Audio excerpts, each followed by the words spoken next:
Hello and welcome to the 52nd episode of the Honesty Pod with me, Beth Quintenton. Here you will find nothing but honesty, whether you like it or not, and things that you need to hear. So 52nd episode. I've been doing this podcast for a whole year. That is crazy. I mean, there's been a few weeks where I've had to miss episodes out just because of illness, for example, or just kind of life being crazy busy. But yeah, it's been just over a year of doing this podcast and I absolutely love it. So yeah, we love it. Anyway, this episode is us talking all about periods, because I had a look at the podcasts that were downloaded the most, and it seems like kind of podcasts in relation to female health are usually the ones that are downloaded more.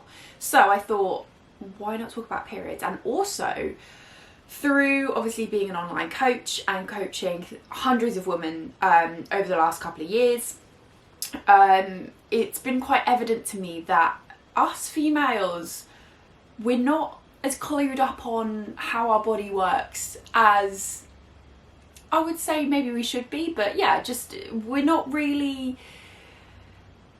always know why things happen. And I think this podcast and some of the things I'm going to say in this are going to click for you and be like, that's why I feel like that at that time of the month, for example, or that's why I feel really energetic during that week, within my cycle, blah, blah, blah, whatever it may be. I feel like every single one of you is gonna find some kind of tip or trick, or just kind of become more aware of how you feel throughout the month, and how that's naturally going to affect any kind of gym performance or just exercise performance in general, and just how you feel about yourself, so yeah, let's dig into it. So we're going to be talking about, obviously, the menstrual cycle and how it will affect us differently throughout the month, okay? And also how we can train to optimize performance throughout the month too. So, first up, I feel like it's only right to go through the basics first, because, again, a lot of people don't actually understand how the menstrual cycle works. And if you're a guy listening to this, I think this is good. Don't run away. Keep on listening. It's very important. Even if you don't have a female in your life, or it's always important. Okay, that you're gonna have a friend that may be female. You're gonna, potentially have a sister. So yeah, this kind of stuff everyone should know. Okay, it should be common knowledge. However, let's get into it. So, periods essentially happen because of the change in hormones within our bodies, okay? So let's go into the more sciencey part of the menstrual cycle, so that you can kind of get a little bit of perspective as to why it happens, essentially. Well, we know why it happens. It's so that we can produce little monsters. But yeah, basically understanding more about the process, shall we say, instead. So, firstly, there are 4 different stages, per se, within your menstrual cycle, okay? So, first up, we've got the menstrual phase, which is from... This is very much an average kind of 28-day cycle, but it's very normal for your cycles to be up to kind of I think it's around 40 days, between 28 and 40 days. Don't quote me on that though, it might be slightly less or slightly more. But yeah, this is all based on a normal average 28-day cycle. But again, if you're not having 28-day cycles, there's nothing wrong with you. It just might be a case of your cycles are longer, okay? It's all good. But if you are concerned at any point with the information and you're thinking, oh, that doesn't apply to me, or oh, that doesn't happen, blah, blah, blah, contact your GP. And I'm sorry to say this, sometimes you have to be relentless with them for them to take you seriously. in regards to your period, because this is a slight side tangent, but I think this is very, very important. So GPs will usually administer some kind of pill, so obviously a contraceptive pill, to get you to have a normal period. Okay, when you are on the pill, that is not a normal period, okay? That is literally just a withdrawal bleed, okay? That's not you having a proper period, it's just the withdrawal bleed. It's just your body getting rid of the lining of the uterus. And yeah, it's not actually a proper period, okay? So I know a lot of females don't actually realise that when they're on the pill, it's not actually a proper period, it's just a withdrawal bleed. But yeah, just be aware, okay? And also GPs are unfortunately notorious for, yeah, basically prescribing the pill to like cover up other potential issues. So if you're having irregular periods, they'll be like, cool, go on the pill. If you are having some kind of issues down there that you know is not normal, they'll be like, cool, go on the pill. If you are going to your doctor and they are telling you to go on the pill to solve any kind of problem, I want you to say no, and I want you to push forward and be relentless with them and say, I want another opinion, or I want to be referred to X, Y, and Z department. Make sure, sometimes us ladies, unfortunately, we have to fight for to be taken seriously in regards to our periods in the world of doctors, because there's not actually as much research as there should be, considering 50% of the planet is female, or has some kind of, you know, menstrual cycle. Whether they identify as female or not doesn't really matter, but 50% of the planet, you know, well, not exactly 50%, but a lot of the planet will have some kind of menstrual cycle, and there's not really been that much research done, unfortunately, into that. So this is why a lot of things such as PCOS go undiagnosed. What are the other ones? Endometriosis and stuff like that. A lot of it goes undiagnosed because doctors will just be like, okay, cool, go on the pill, it will fix it. It will not fix it, okay? Do not allow your doctor to put you on a pill just to fix something that is not right, okay? It's just going to cover it up and make you think that, oh, okay, everything's fine now because I'm on the pill. It's not going to be the case, okay? So please fight for your health. And it's annoying that I'm even having to say this, the fact that we have to fight for our health sometimes, but please just do it, okay? And if you need a little bit of support with that, please feel free to message me. Instagram is the best place to reach me, at BethQFitness. And yeah, I will help you as much as I can, okay? Right, anyway, let's get into it. Let's get into the actual podcast. So, as I said, we've got 4 stages of the menstrual cycle, okay? So the first one is from day 1 to 5, and this is the menstrual phase. So obviously this is when you're gonna be, you know, bleeding. And then we kind of go into, after that, the follicular phase, which lasts from kind of day 1 to day 13. We then go into ovulation phase, which is around the 2-week mark, around the 14-day mark. And then we go into the luteal phase from day 15 to day 28. Again, this is like an average kind of normal period cycle demonstration example, shall we say. But yeah, just know if your periods last longer than this, that is okay. I think it's, if they last longer than 50 days, definitely a good idea to contact your GP, just to kind of potentially get some tests to make sure everything's all good. But yeah, but as I say, anything you're concerned about, please do contact your GP, but also be aware that they may try and give you something to cover whatever symptoms you have. Do not take it, okay? Just make sure you're getting tests after test after test if you need to, so that you're actually getting to the bottom of the issue rather than just kind of covering it up, okay? So, the ovaries, the lovely old ovaries, release the female hormones estrogen, and progesterone, okay? These hormones cause the lining of the uterus or womb to build up. The build-up lining is ready for a fertilized egg to attach to and start developing, aka a potential little baby human, okay? It's developing. If there is no fertilised egg, the lining breaks down and bleeds, hence why we bleed once a month. Lovely, lovely. And then the process repeats, essentially. So that's like a little breakdown of a period in general, but we're going to go into it a little bit more, and I'm going to go into more detail on the individual stages that I said about earlier, the 4 individual stages, so that you can kind of get to grips with that a little bit more, okay? So the menstrual phase begins on the first day of menstruation and lasts until the 5th day of the menstrual cycle. The following events occur during this phase, okay?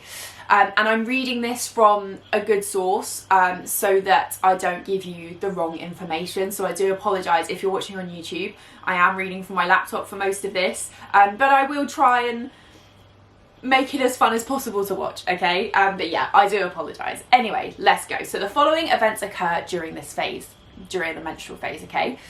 So firstly, the uterus sheds its inner lining of soft tissue and blood vessels, which exits the body from the vagina in the form of menstrual fluid. Period blood. Beautiful, beautiful. The blood loss is about kind of 10 millilitres to 80 millilitres, depending on how heavy your flow is. And between those ranges is considered normal, okay? So if you feel like you're bleeding maybe more than that, contact your doctor, okay? You may experience abdominal cramps. You may experience abdominal cramps, okay? These cramps are caused by the contraction of the, oh my god, I'm definitely gonna say this word wrong, the uterine. I said that really wrong, I'm very sorry. And the abdominal muscles to expel the menstrual fluid. So basically the cramps are there to get rid of everything, you know, to push it away, even though those cramps can quite literally be debilitating sometimes. They are unfortunately there for a reason. But yeah, that's a little bit more info on the menstrual stage. Let's go into the follicular phase, which is day 1 to 13. Okay, so kind of the first 2 weeks of you kind of starting a new cycle. Okay, so this phase also begins on the first day of menstruation, but it lasts until the 13th day of the menstrual cycle, and the following events occur during this phase. So the pituitary gland secretes a hormone that stimulates the egg cells in the ovaries to grow. Okay, one of these egg cells begins to mature in a sac-like structure called follicle. It takes 13 days for the egg cell to reach maturity.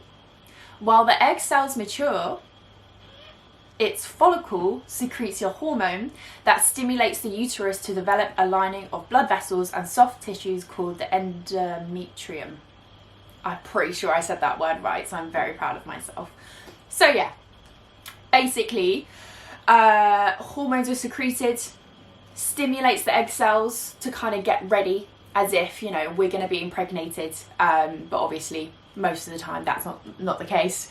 And yeah, it just basically gets you ready to potentially have a little swim in there and fertilise said egg. So it's basically just this phase, the first kind of 2 weeks of a new cycle, is basically your body getting the egg ready to potentially be fertilised. Next up is the ovulation phase, okay? So this is around day 14.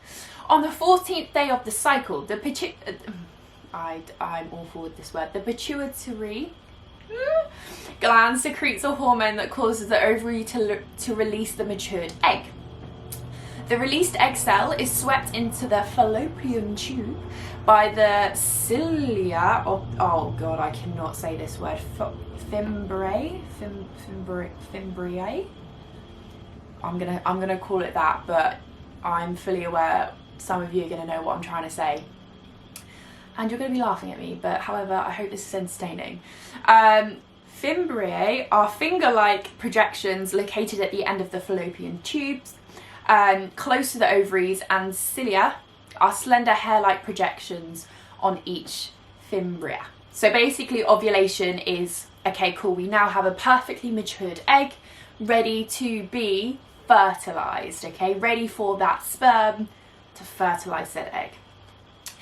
And then we get to the luteal phase, everyone's favourite, and if you can't sense the sarcasm in my voice, then we have problems. Anyway, let's dive into this. So this is roughly around day 15 to day 28. So yeah, the phase begins on the 15th day and lasts until the end of the cycle. The following events occur during this phase. Are we ready? The egg cell release during ovulation phase stays in the fallopian tube for 24 hours.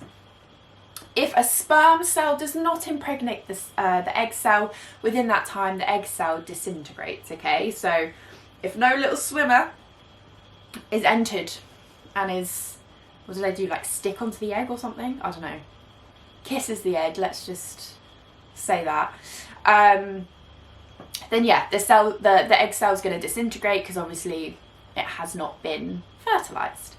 The hormone that causes the uterus to retain its endometrium gets used up by the end of the menstrual cycle. This causes the menstrual phase of the next cycle to begin. So that's kind of like a little roundup of each phase of the cycle, okay? But I'm also going to go into how each phase of your cycle will affect your mood, because it's going to be very up and down during this 28-day cycle, and you're about to find out why. So but also side note, females are most fertile within a day or two of ovulation, okay? And you can, if you are someone that is kind of looking to get pregnant now or in the future, you can get ovulation tests to kind of roughly determine when you're ovulating, especially if you don't have like a normal kind of 28-day-ish cycle, okay? So yeah, just know that there are tests out there to kind of help you. So yeah, females are most fertile within a day or two of ovulation, which is when the ovaries release an egg. But it is possible to get pregnant in the days leading up to ovulation, as sperm can survive for several days inside the vagina, okay? So yeah, just be aware. Sperm is not a case of, okay, cool, we have a shower, it's all gone. It can stick to the vagina walls, the vaginal walls, okay? So yeah, if you're not on birth control or didn't potentially use birth control during the sacred act of baby making, then yeah, just be aware of that, okay? Okay, let's go through how your mood will be affected depending on the phase that you are in. Okay, and this is, I feel like when I go through this, you're all going to be like, this makes so much sense, okay? Anyway, let's go. Research shows it's quite common to continue to feel a little down or experience mood swings during the first few days of your period. I think we can all agree with that. I definitely feel very down, very angry with the world because I'm in pain. And if I'm hungry, I am ravenous and hangry. So yeah, you can probably relate to that too. Anyway, in the follicular phase, you might feel as if your brain's sharper, so that you can remember and recall things more easily, and your tolerance for pain, might be higher too. So during your follicular phase, this is kind of when you're living your best life, right? You know, your hormones are kind of where they need to be in order to make you feel good, as I said earlier, makes your brain feel sharper, you kind of feel on top of things a little bit more, probably a little bit more organised during this time of the month for you as well. So yeah, the follicular phase is where the magic happens, okay? It's when we're happy. Mood during ovulation. So we'll go over that again. So for many women, positive emotions and feelings peak at this phase of the cycle, perhaps thanks to the surge in, again, I'm going to butcher this word, I'm sorry, surge in luteinizing, definitely said that wrong, hormone that's required to trigger ovulation, okay? So you're quite literally feeling like your best self during this part of your cycle. You're feeling confident, you're feeling sassy, you're feeling sexy, you're just like, I'm feeling myself, because biologically your body's like, we need to have a child. So yeah, it doesn't necessarily mean you want a child, but yeah, biologically, is that a word, biologically? I assume it is. Yeah, your body's like, this is what I'm made to do. So yeah, even though I completely disagree with that, but yeah, that's how you usually feel during ovulation. And then we've got the luteal phase, okay? So this is the phase we all don't like, okay? So this lasts for about 14 days, can be kind of a week to 14 days, as in like how you feel mood-wise. And as those days pass, you may start to feel a little sluggish, absent-minded, irritable, sad, moody, angry. And if you are someone that has PMDD or you suffer with PMS, that will well and truly kick in. So usually the week before you come on your period is when you are just feeling low confidence, you're not feeling very strong, so that will definitely affect your performance in the gym during that kind of week or so. So just be aware of that. If you know you're in your luteal phase and you're trying to push for PBs in the gym, just know that might not be the best time to do it. You're better off to do it during your follicular phase, okay? So yeah, that's just basically, I think we can all agree, the week before we usually come on our period, we are feeling just not our best selves, okay? That's when the kind of negative thoughts start to spiral quite a lot, and we're just feeling very anxious potentially, and yeah, just not feeling quite right. And it's normal, annoyingly ladies, it's very normal. The luteal phase, what a joy, what a joy. And I'm just going to read a little bit that I copied from one of the articles that I read to gather the information for this podcast. And it says, one explanation for the mood-related symptoms may be that during the luteal phase there's a drop in levels of serotonin, which is obviously the happy hormone. It's the happy chemical, right? It's the one where you're like, oh my god, I feel so happy. A brain chemical that's sometimes called, there we go, the happy chemical or happy hormone. For most women, symptoms of PMS start between 4 and 10 days before menstruation begins. So yeah, very normal for you to, around about a week before you actually come on your period, for these symptoms to just kind of start kicking your butt a little bit more. So this is definitely, during your luteal phase, that's definitely the best time to just really be kind to yourself. Do lots of self-care, you know, don't excuse yourself for like not moving more or not being active. Still make sure you're doing that, but just kind of lower the intensity a little bit. Don't be aiming for kind of PBs or pushing for, you know, faster running times or cycling times, whatever you know your kind of sport is. And just take it a little bit easier, really. That's kind of the main thing that I would say, honestly.